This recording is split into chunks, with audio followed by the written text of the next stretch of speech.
मंडळी नमस्कार.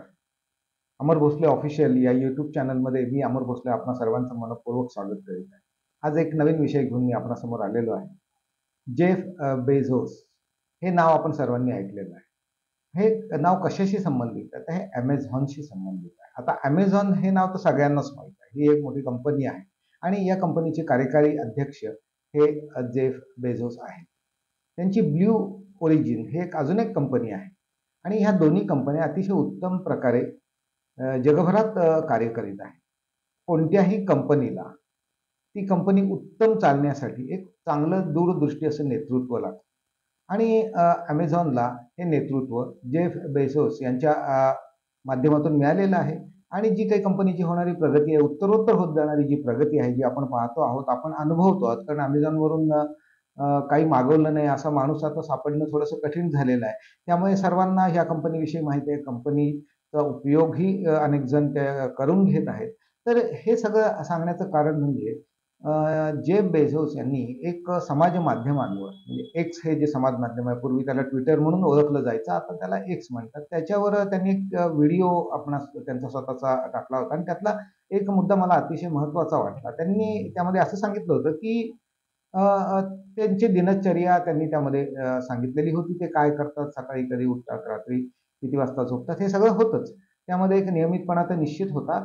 पण एक महत्त्वाची गोष्ट जी मला महत्त्वाची वाटली, त्यामध्ये त्यांनी असं सांगितलं होतं, की रोज सकाळी नियमितपणे न चुकता ते वृत्तपत्र वाचतात. आणि ते वृत्तपत्र वाचनाची ही सवय त्यांना खूप खूप आनंद मिळवून देते आणि दिवसभर काम करण्याची ऊर्जा सुद्धा त्यांना त्या आनंदातून प्राप्त होते. आता मंडळी तुम्ही हे पहा, की आपणापैकी अनेकांना सकाळी वृत्तपत्र वाचायची सवय, पहिला चहा आणि वृत्तपत्र ह्या सवयी अनेकांना आहेत आणि त्यात अनेक जण आनंदही घेत असतात. आणि त्यामुळे हे सहज पटणार आहे, की जे लोकं वृत्तपत्र वाचतात त्यांना तर हे लगेचच पटेल. पण जे उशिरा वाचतात त्यांना सुद्धा पटायला काही हरकत नाही असं माझं म्हणणं आहे. त्यामुळे त्यांनी असं सांगितलेलं आहे, की मी सकाळी रोज वृत्तपत्र वाचतो.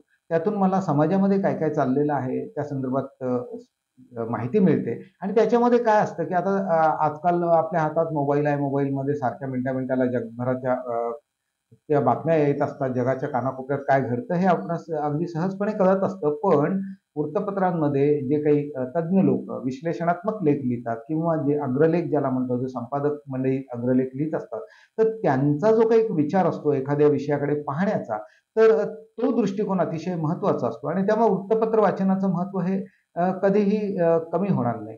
ज्यावेळेस बिल गेट्स यांनी यांची कंपनी काढली, त्यावेळेस त्यांनी सांगितलं होतं, आता हे सगळं पेपरलेस होणार आहे. वृत्तपत्र वगैरे असं काही दिसणार नाही. पण आता आज इतक्या वर्षांनी तसं काही घडलेलं नाही. सर्वच भाषांमध्ये वृत्तपत्र मोठ्या संख्येनं निघतात, वाचक ती वाचतात, हे आपण पाहतो आहोत. त्यामुळे जे बेझोस जे काही म्हणतायत, त्यामध्ये तथ्य आहे असं मला वाटतं. कारण मी स्वतः पण वृत्तपत्र वाचतो, नियमितपणे वाचतो. तर आपण जेव्हा वृत्तपत्र वाचतो आणि आपण आपल्याकडे जरी बघितलं, तर प्रशासनामध्ये जर तुम्हाला उच्च पदावर जायचं असेल, तर त्या ज्या काही परीक्षा घेतल्या जातात, एम-पी-एस-सी असेल, यू-पी-एस-सी असेल, तर यांना कशी तयारी करायची, तर सुरुवात त्याची अशी असते, की तुम्ही वृत्तपत्र वाचायला चालू करा. आणि त्यामुळे वृत्तपत्र वाचनाचं महत्त्व हे खूप आहे. प्रथम खरं तर वाचनाचं महत्त्व आहे आणि त्यात वृत्तपत्र हे सकाळी एक 15 मिनिटं तरी वाचलं पाहिजे साधारणतः. एक महत्त्वाच्या गोष्टी जगभरात काय चाललेल्या आहेत, आपल्या भागात काय चाललेलं आहे, आपल्या गावात काय चाललेलं आहे, हे सर्व त्यातून आपणास सहजपणे लक्षात येतं, समजतं आणि याच्यामुळे होतंय काय, की जर आपण उद्योग करत असू, तर त्या उद्योगाला ते पूरक ठरतं. याचं कारण असं आहे, की आपण काय उद्योग करतोय, आपल्या उद्योगासाठी अनुकूल वातावरण आहे का, पोषक वातावरण आहे का, काय आव्हानं आहेत, हे आपणास बऱ्यापैकी आपण त्यातून माहिती आपणास मिळण्यास मदत होते. कारण वातावरणाचं एक आकलन जर आपल्याला करता आलं, आजूबाजूला आपल्या काय घडतंय, ज्याला एन्व्हायर्नमेंटल एनालिसिस असं इंग्लिशमध्ये म्हटलं जातं, तर तो वृत्तपत्राच्या माध्यमातून होतो. म्हणून मला हे जे काही बेसोस म्हणाले, त्यात मला खूप तथ्य वाटलं आणि हा अतिशय महत्त्वाचा मुद्दा हा सर्वांसाठीच आहे. अर्थात वयोवृद्ध मंडळी आहेत, त्यांना सुद्धा एक उत्तमपैकी वेळ घालवण्याचं साधन हे सुद्धा वृत्तपत्र वाचन आहे. आणि त्यातून काही चांगलं वाचलेलं ते इतरांना सांगूही शकतात. म्हणजे मार्गदर्शन सुद्धा त्या संदर्भात ते करू शकतात लहान मुलांना. तर सर्व वयोगटातील सर्व लोकांना वृत्तपत्र हे काही ना काही देत असतात. आणि त्यामुळे जेव्हा Amazonच्या कार्यकारी अध्यक्ष सांगतात, की मी नियमितपणे ते वाचतो आणि मग त्यानंतर माझ्या 10 वाजता मी माझ्या मीटिंगला सुरुवात करतो.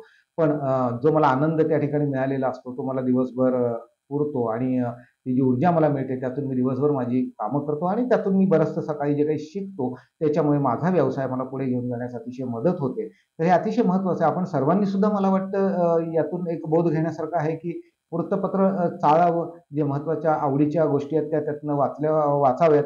कारण सर्वच वृत्तपत्र पूर्ण वाचणं काही शक्य नाही, कारण त्याला खूप वेळ जाईल. पण 15 मिनिटामध्ये आपण निश्चितपणे वृत्तपत्र चालू शकतो. महत्त्वाच्या बातम्या ज्या आपल्याला आवडतात किंवा ज्यामध्ये आपणाला रुची आहे, रस आहे, ते आपण वाचू शकतो. तर एवढं जरी केलं तरी मला असं वाटतं की एक चांगली सवय आणि त्या चांगल्या सवयीचे होणारे चांगले परिणाम हे दिसून येतील. कारण जर Amazonचे कार्यकारी अध्यक्ष सांगतायत म्हणजे निश्चित काहीतरी त्यामध्ये तथ्य आहे आणि त्याचा अनुभव आपण घ्यायला काय हरकत आहे. अर्थात मी वाचतो. आपणापैकी बरेच जण वाचत असतील. जे वाचत नसतील त्यांना आपण प्रवृत्त केलं पाहिजे वृत्तपत्र वाचण्यासाठी असं मला वाटतं. आणि हा विषय मला खूप चांगला वाटला. कारण वाचनाची गोडी, कारण ज्याला वाचनाची सवय नसेल तो अख्खी कादंबरी वगैरे नाही वाचणार, तो कंटाळा करतो. पण वृत्तपत्र ही अशी गोष्ट आहे की सगळ्यांच्या आवडीचं त्यामध्ये असतं. प्रत्येक पानावर वेगवेगळ्या व्यक्तींच्या आवडीनुसार अनेक गोष्टी त्या ठिकाणी असतात. त्यामुळं एक सहजपणे माणूस एक 10 मिनिटं तरी त्या ठिकाणी रमू शकतो. तो रमावा आणि वृत्तपत्र वाचनातून विकास किंवा प्रगती हा एक जो काही मुद्दा आहे तो त्यांनी मांडलेला आहे आणि मलाही तो योग्य वाटला. कारण तसं बघितलं आपण तर खूपच प्रकारची वेगवेगळ्या प्रकारची माहिती आपणास त्यातून मिळते. अर्थात त्या माहितीचा वापर आपण आपणासाठी कसा करून घ्यायचा हे मात्र स्वतःच्या कौशल्यावर आधारित आहे आणि तेवढं कौशल्य जर आपण दाखवलं तर प्रगती ही निश्चित आहे. आज मी या ठिकाणी थांबतो. आपण माझे व्हिडिओ पाहत आहात याचा मला खूप खूप आनंद आहे. असेच पाहत राहा. असेच नवीन विषय घेऊन मी आपणासमोर येत राहीन. धन्यवाद मंडळी. पुन्हा भेटू लवकरच एका चांगल्या विषयासहित. तोपर्यंत धन्यवाद.